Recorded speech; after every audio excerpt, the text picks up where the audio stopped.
Well, we've had a pretty big year as far as infrastructure build goes. That's consumed a lot of time. One thing about South Dakota is that the Bureau is consolidated, and we do all IT services for the state, so that includes a lot of different customers. We have about over 150 school districts that we supply services for. We have the higher educational institutions, the Board of Regents that we supply services for, as well as most of the state government.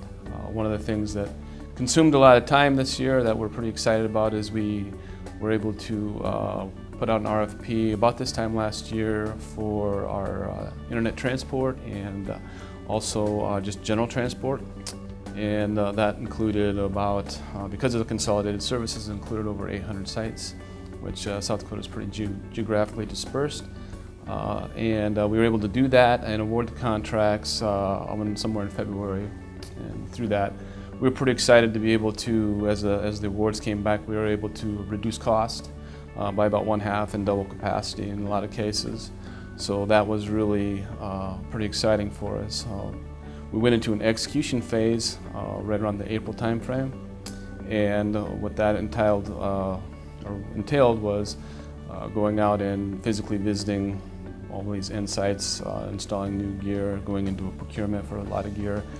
So at this point, we're pretty much wrapping that project up, and it's been very successful. Our technicians have logged over 22,000 miles on the road, and we visited close to 400 sites to do physical installs and upgrades. A lot of that was pushed by deadlines to get the K-12 sites up and running and before school starts, and we've been successful in doing that, as well as some major core upgrades, which enabled us to push our internet capacity up to twice to where it was. So we're working from everything from little tiny capacities all the way up to like 10 gig circuits, as well as technologies from DSL all the way up to 10 gig Ethernet. So it's pretty involved in that. Well, top 3 priorities going forward are going to be working from the security operations perspective. That's been a big focus for us going forward.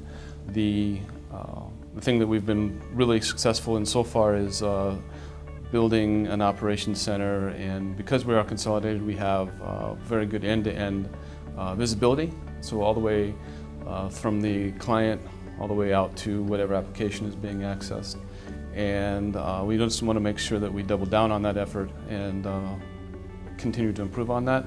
It's pretty new. We haven't been doing it for very long. We've covered a lot of ground, and we're going to just put a big effort into making that a top priority, because obviously it's very important. On the other side, we've got a rollout coming for Windows 10, which was a pretty big effort for us. We kind of broke that project up from a research and development perspective into 6 different phases that crossed network, it crossed security, it crossed data center, across fiscal, and wanted to make sure we took a big look at Windows 10 as it came in and didn't just rinse and repeat the whole operation install, because there's a lot of new technologies in there. And so we did that. That's going to be a big priority. Coming up, we're going into internal deployment here very soon, and then with the goal of being able to install that beginning somewhere in the spring of next year. That'll be a big priority for us. And then also we're looking at security education as a big priority. We've traditionally just began mandating security education and training, and that's been really well accepted, and we had almost 100% acceptance throughout the state agencies last year.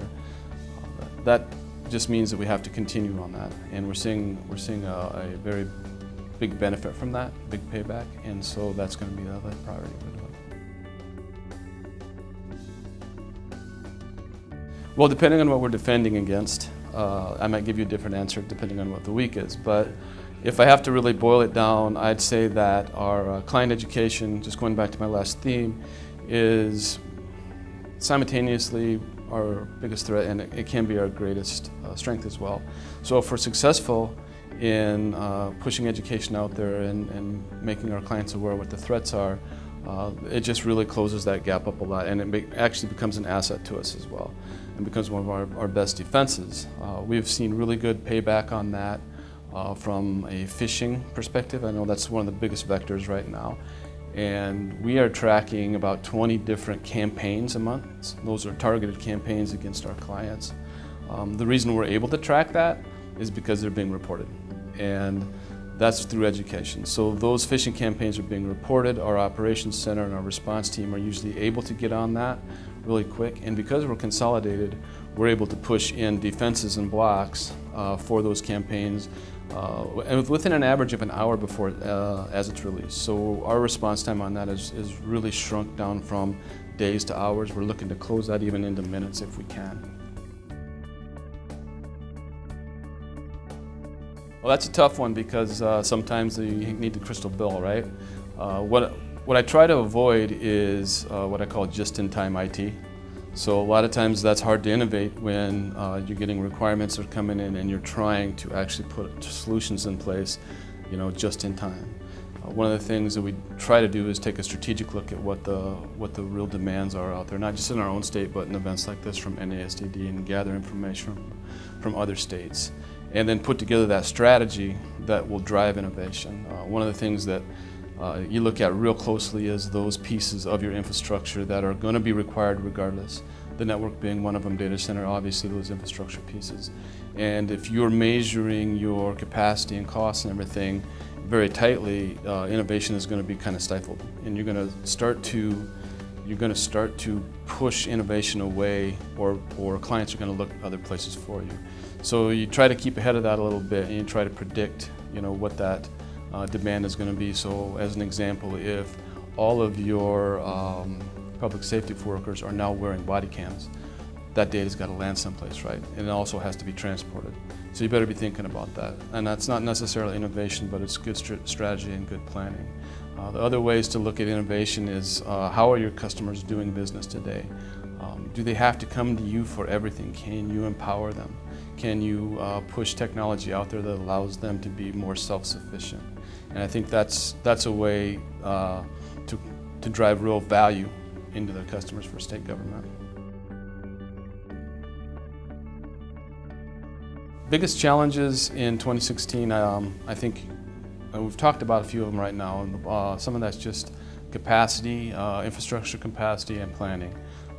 That has just been a matter of having very good project managers and very good planners to execute the plan. It's no big secret on how you do that, but you have to have the people to do it.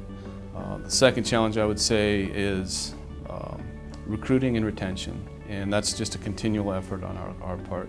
Some of the things that, and I'll go back to a security theme as well, is there's a lot of places that buy very expensive security tools and technologies, and those are pretty important. But if you don't have the recruiting and retention policies in place or procedures in place to get good people so that you can have that good operations team and you can execute on that, then it doesn't work very well. So we try to focus on that really heavily. And I'd say the other challenge that we're having is just dealing with the theme of this conference for NASTD is Internet of Things, right? So there's a whole bunch that goes around that, and we're seeing that coming into state government as well. So you have the security aspect of that, where how do you enable these sensor-based devices onto your network securely, and then you also have the fact that they are generating an enormous amount of data.